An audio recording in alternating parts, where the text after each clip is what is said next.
Ito si Mr. Good Boy.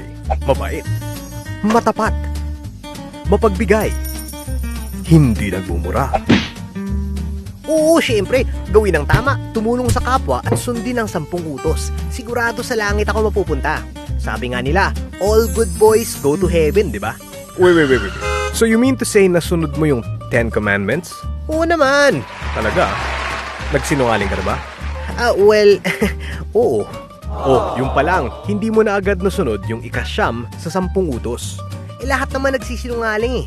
Napakaliit lang naman yan. Tsaka compared naman sa mga kriminal na pumatay, nagnakaw, tingin ko naman mabuti pa rin ako. Pero ang sabi sa Bible, for whoever keeps the whole law but fails in one point has become guilty of it all. Ha? At di lang yun, for all have sinned and fall short the glory of God. There is no one righteous, not even one. At ang hatol sa pagiging sinner natin ay guilty of eternal punishment. In other words, kesa Mr. Good Boy, mas bagay pala ang Mr. Not Good Enough.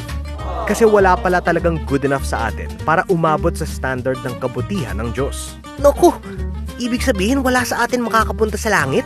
Oo nga eh. Uh, Pero may good news. ano? Dahil sa pagmamahal ng Diyos, ibinigay niya ang kanyang kaisa-isang anak na si Jesus upang pagbayaran ang mga kasalanan natin. Tanging siya lamang ang katanggap-tanggap sa paningin ng Diyos dahil siya ay walang bahid ng kasalanan.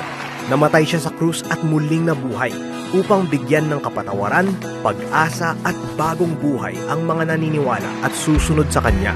Siya ang tanging daan para tayo'y manumbalik sa Diyos at mapunta sa langit.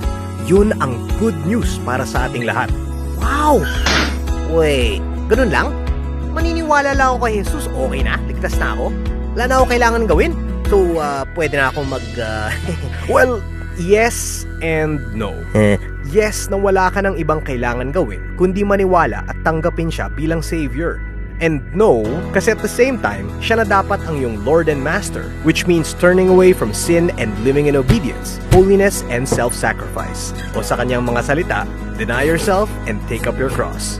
That's what it means to believe and follow Jesus. Okay. So, anong tingin mo?